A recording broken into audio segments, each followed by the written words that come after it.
The Mission Viejo Diablos baseball team has had their fair share of success. They were off to a fast start in 2020 until their season was cut short, along with the rest of the sports world. Today, the man at the helm for 24 years joins me along with one of his senior leaders.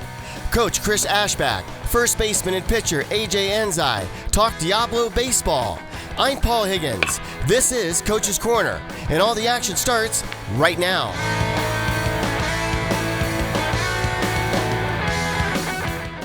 Coach, I'm sure I covered you in high school when you were at Capistrano Valley High School, but now you're at Mission and been here for 24 years? 24 years. Time flies by, doesn't it? Yes, time definitely flies by. So, Mission Viejo's season was shortened just like everyone else. How did you adapt to that? And then what was that first conversation like with your players? It was difficult. We kind of saw it coming that week of March 10, 11, right in there. I saw LA Unified shut down. We were off to a great start. We were 6-0. We'd won a tournament. I think one publication had us in the top 20 in the country.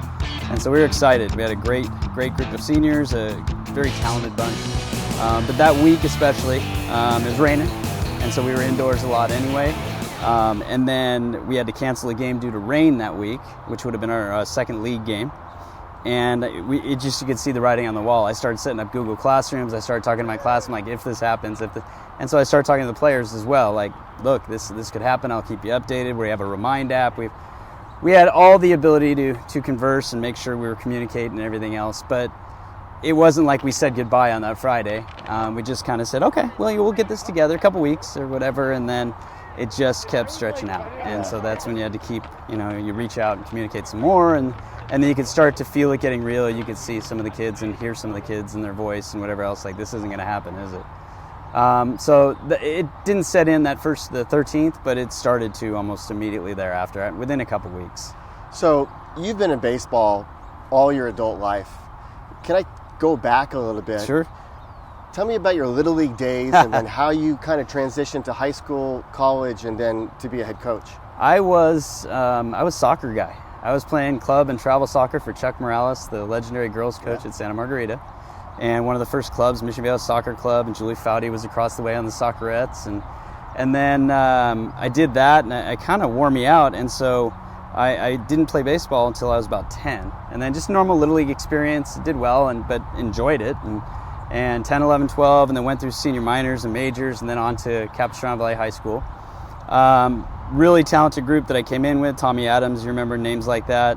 Brian Walker, Marcel Duran, Mike Pierce, just Brett Snyder, like all of these guys that went on to these great careers. And we ended up winning a CIF championship in high school. What year was that? That was in 1987. Yep, that's the first year I was really starting Athletes in Motion. Okay, yeah. 1987, we were 27-3. Great year, just a super talented bunch. That was my junior year. We were supposed to be real good again the following year. It didn't turn out so well. Tommy was out almost the entire year with an injury. I think he got banged up in football. Everything. It was torn groin, but he re-injured it doing some other stuff, skiing, I think. Yeah. And then didn't play an inning his senior year, but still was drafted by the Atlanta Braves and went on to a great career at Arizona State. I was fortunate enough to be able to play and get a scholarship to Santa Clara University up north. And just about everybody on the team ended up playing somewhere. Played at Santa Clara, did okay, it was fine, had kind of an average career and didn't get drafted out of college. Ended up playing a little bit of that independent league, Western League baseball. I played for the Vigilantes that year they were here. I know you guys were either out there a couple times covering that. That was fun because I was actually teaching. It was my first year teaching here and playing on that team at the same time. So I would teach in the morning, afternoon, and then hustle in my truck and get on down to Saddleback College and be there until 11:30, 12 o'clock at night. But I got to play for Buck Rogers, and Brett Barbary was a teammate and guys like that. So it was a pretty incredible experience. From there, I was the assistant coach that 1 year here. I got my teaching job. Jeff Cecil brought me over. Now I know, but back then I didn't know he wanted to quit. And so he kind of brought me over like, I need an assistant, got me a job. I was forever grateful. And then we're coming home after the season. He's like, I'm done. Go get him. Like one of those things. That was 97, 98 or 96, 97. And so I just kind of got lucky, got the right place and got the opportunity. And there's some work that needed to be done. And we had a great group of parents, and the players obviously started to get better. Not because of me, just you get better players. And we started trying to do things to the park and make it a place that people wanted to be at. And so we started on that journey pretty early in 98, 99. Then had some great parent support, financial support, and things just building the new, the backstop, the stadium, and the new this, and the dugouts, and uniform, everything else. And so you just invest in it. We redid just about everything around here. And then it kind of finally came to in 2011 when we won the CIF championship. Then we were lucky enough to do it again in 2015. I ask you that and about your career because I'm curious. I think I know the answer to this question, but I'm curious to hear it from you. Every step that you take one level up in baseball, it gets more difficult. What's the main difference as you take those steps? I've heard in different sports the speed, the power. You hear about speed in football. They're faster. Yes. What about in baseball? Can you tell me about the transition? And I'm sure that you kind of parlay that and give that wisdom to your athletes and your team. It's everything you said. The game is faster, but it's still baseball. Everybody's like, what do you mean it's faster?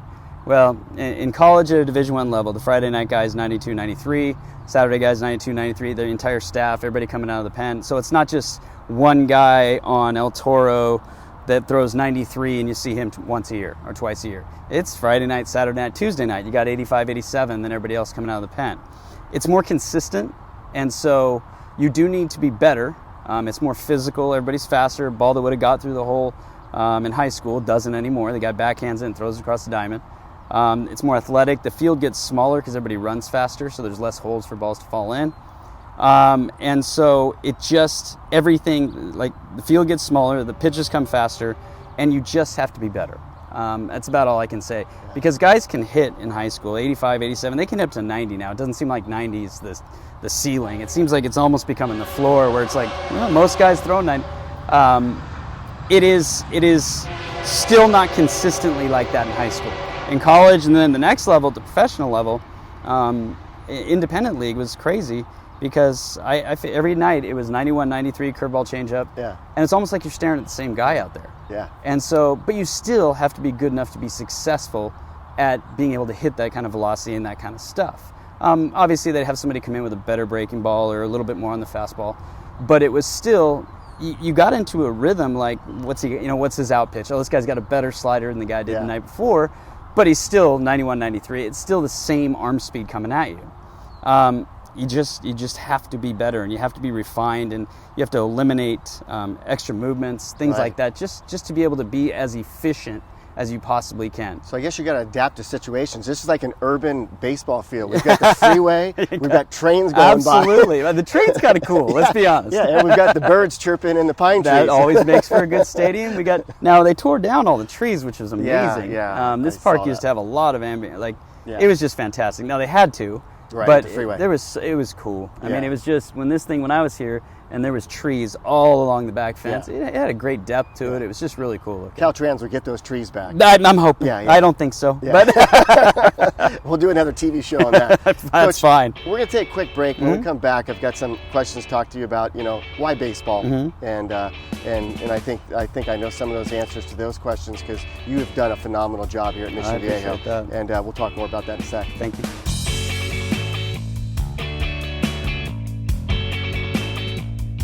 It's the best summer camp of its kind. The YTN 2020 Summer Broadcasting Camp is now accepting reservations.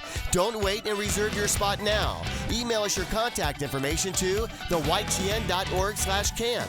Receive real broadcast experience. That includes play-by-play, analyst, sideline reporter, studio host, and much more. The YTN Broadcast Camp was really fun. It was probably one of the funnest camps I've done all summer. The YTN Broadcasting Camp. Reserve your spot now.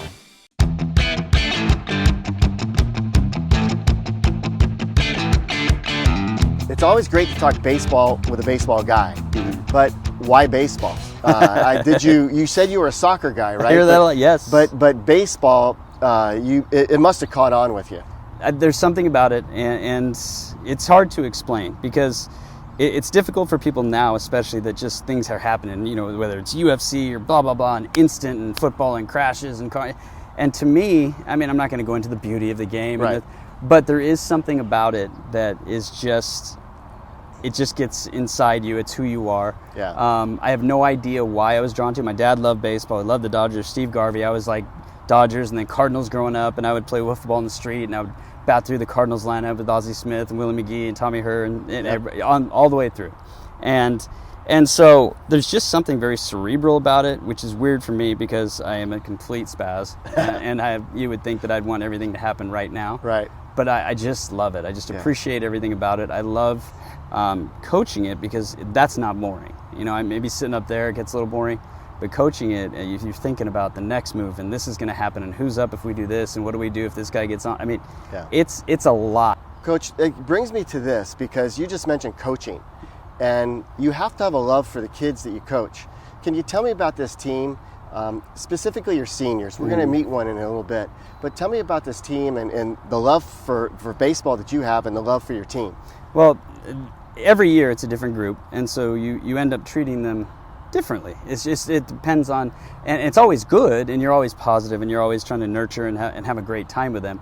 This team was just kind, and they were great kids.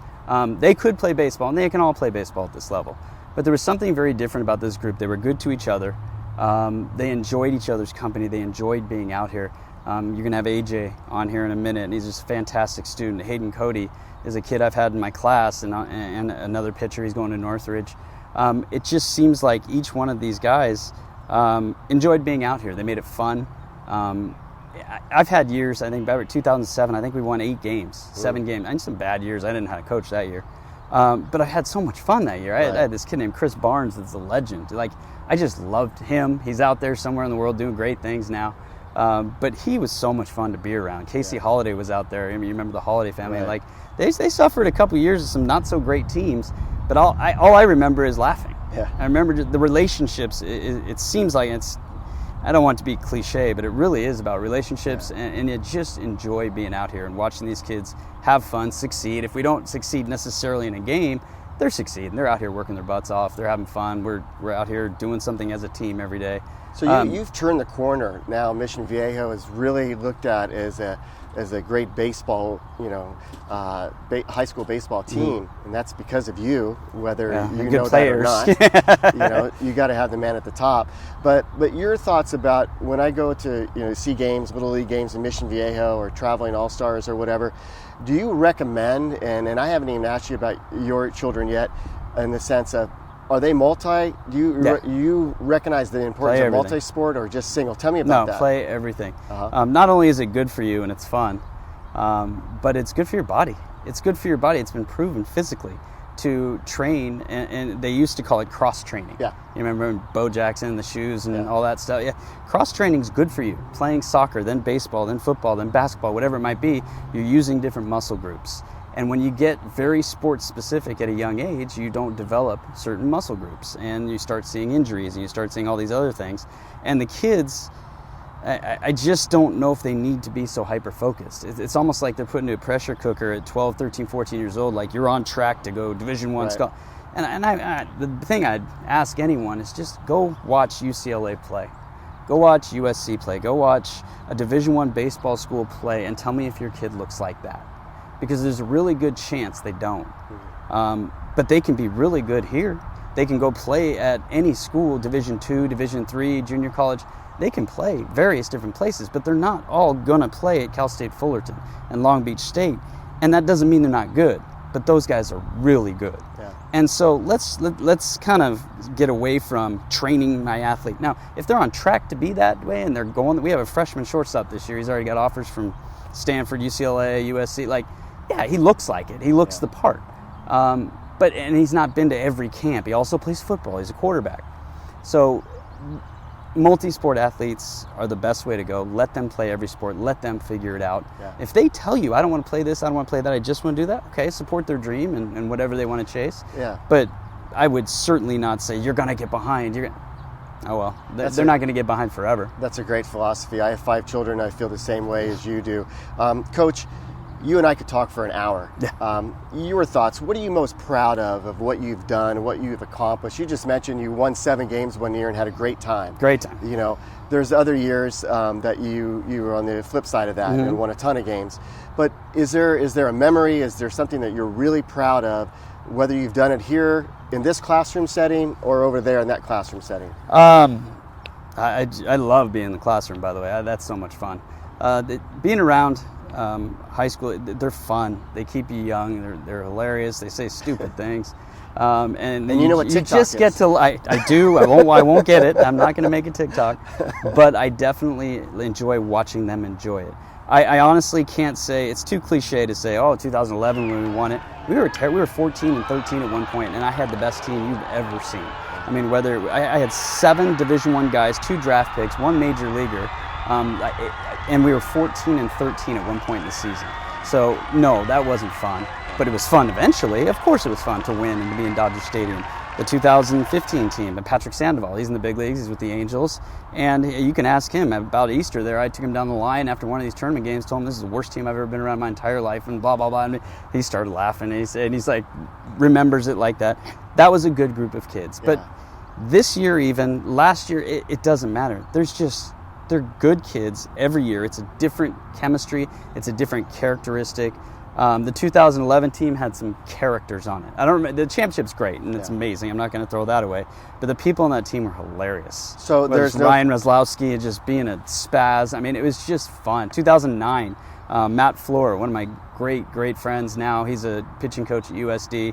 Great group. Wade Kellick and they barely finished 500. We lost in the first round of the playoffs. But they were so much fun. That team was hilarious. So you did a great job avoiding answering my question in the sense of what you're most proud of. Yeah. I wanted to ask you, there's not a Coach Cecil in you that's going to pass this on to anybody soon, right? You're going to be here a while, right? We'll see. I have a 7-year-old and a 6-year-old. I have a 17-year-old. And it's getting harder to be away as much. I certainly don't love it less than I used to. I love doing this. But I like watching my kids do other things. I like watching my son play water polo. I like watching my little ones play soccer and baseball. And my little Cooper, the little guy I have right now, is a skateboard and feet. He's just running around and crashing everywhere and having the great time. And so the more I'm home, it makes it harder to think about things like that. I don't see myself quitting anytime soon. Being a head coach, I'm kind of over that feeling of I have to be in charge. I certainly love coaching. I'd pick up a phone, go and go help somebody or do whatever. But will I be a head coach like Zamora for 47 years? No. That'd be a tough thing to do in this day and age. I think he still wish he was coaching. He is coaching. He's just not the head coach. Yeah, exactly. He's still coaching for Adam over there. We'll see. Yeah, and again, I've known you a long time. Actually, my son's running camera, and he played with your son. Yep, they did in Gymboree class. But congratulations on the success. Thank you. I appreciate it. Again, we got to do this again when season's in session and have some fun. I'd appreciate that. And thanks so much. We're going to have AJ on, and that's going to be exciting. So, Coach, congratulations. I appreciate it. Thanks so much, Paul. You got it.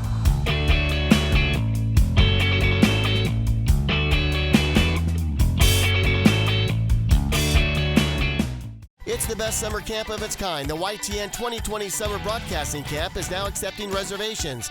Don't wait and reserve your spot now. Email us your contact information to theytn.org/camp. Receive real broadcast experience. That includes play-by-play, analyst, sideline reporter, studio host, and much more. The YTN broadcast camp was really fun. It was probably one of the funnest camps I've done all summer. The YTN Broadcasting Camp. Reserve your spot now.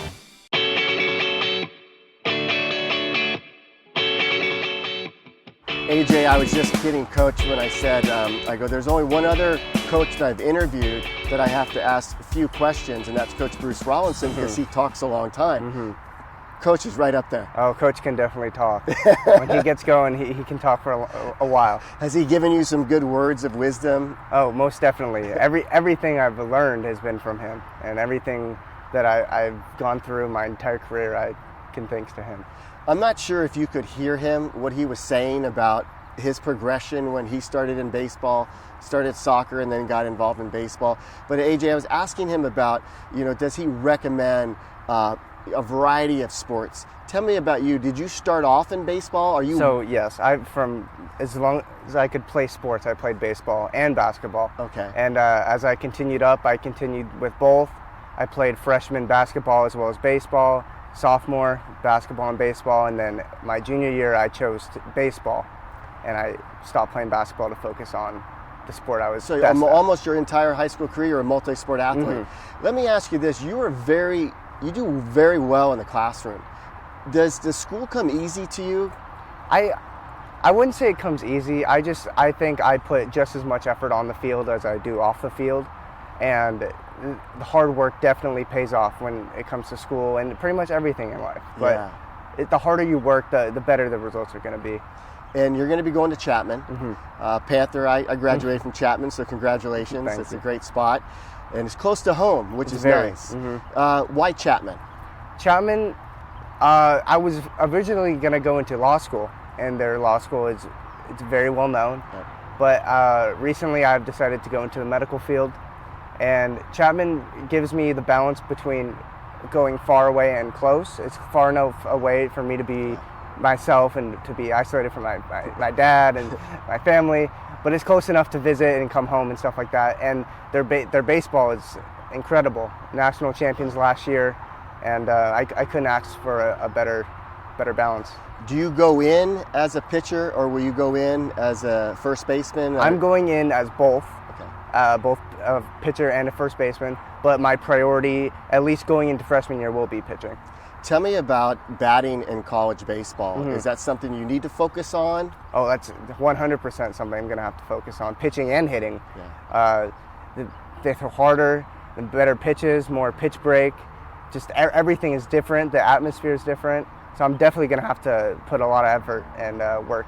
I came out here several months ago now to shoot practice, anticipating coming to a game, and of course the coronavirus pandemic set in, and you guys didn't have a season, and I didn't get a chance to see you and play in a real game. But what I did notice during practice on this field is that bond that this Diablo team had. You guys were rousing each other. It was very competitive. Most too. definitely. Tell me about those thoughts of maybe what was robbed from you your senior year.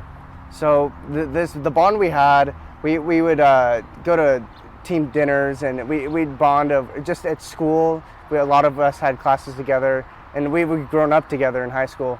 And we've always been competitive. We've always had each other's backs, and we just want the best for each other. And when you work together, you get the best result on the field. And at practice, as coach says many times, you got to practice like you want to play. So every rep you take 100%, like you're in a game pretty much. And when you're taking it that seriously, stuff gets competitive. You want to be the best that's there, and you want to obviously play when it comes to game time. AJ, everybody's season on every sport was robbed. I'm sure there's going to be some athletes that won't move on. Maybe they'll take one more year as a senior in college, one more year as a senior in high school. Did that ever enter your mind? And do you think that will happen on the college level? Will some guys that might have thought that they were going to go to the draft, that they're going to play one more year if they have that eligibility? I definitely thought about it. Thought about like maybe getting held back one more year to get to play and live out the senior year that I wanted. But I want to go to college. I want to get on. I want to play at the highest level I can for right now. And I think that there will definitely be people that want to get held back in high school and play another year in college, because college might be the last anyone gets to play. Yeah. And if you're not playing at all, like it's a pretty big hit. Yeah. What is it that you what is it that you miss most about coming to the ball field? Man, every day coming to, even if it's just playing catch with the guys, just talking in between, or the game, us rooting for each other and how loud we'd get for each other, and the banter between each other, and just the competitiveness all together and playing together. That's definitely what I'm going to miss the most. When I asked you that question, one of the answers that I would say is like the pop of the glove. Oh. You guys just warming up, all stretched out in a line, throwing the ball, the pop of the glove, and the crack off the bat. I don't know, is that weird or what? No, you're totally right. Yeah. Just everything about this I'm going to miss. So why baseball for you? Is it something, AJ, that you were good at and you decided I'm going to go that way, or did you fall in love with it? No, I was definitely good at it when I was little, but I definitely fell in love with it right when I started. The friends I met when I was little, I'm still friends with. And that bond, even if they're not playing baseball anymore, is still there. Yeah. Because you make those friends and you keep them for a long time. I know that Coach was on, and I asked him a lot of questions about himself. What do you like about Coach Chris Ashbach and what he's done for you as a player and a student athlete? Well, Coach has, again, taught me everything that on the baseball field, but he's very strict, and he just wants the best for every player that's there and tries to make the best of whatever is there. And he always tries to push you to be the best self you can be. And without that push, it's definitely hard for some people to put out 100%, 110% as much as they can, and both on and off the field. That's what you have to do. Do you remember a time when he's gotten mad at you? Oh, like 100%, many times. Maybe I'm becoming a little lazy, and even if it's just a practice and I'm not taking it 100% seriously, he yells at me, tells me to get back in line because I have to be the role model for everybody else and the younger players, and that's just how it goes. Do you go home and tell Dad I got yelled at today? He's usually here, and Ashbach, when he yells, it's pretty loud. He'll probably hear it, along with everybody else on the field. Well, I'm so proud of you and what you've done, and I know that you probably haven't been to this field in a little while, and it's good that we were here when you came back, and good to see you with Coach. I certainly wish you the best of luck. You're going to do great things, whether it's the medical field, the business world, or on a baseball field. So congratulations, and thanks for joining on Coach's Corner. Thank you so much for having me.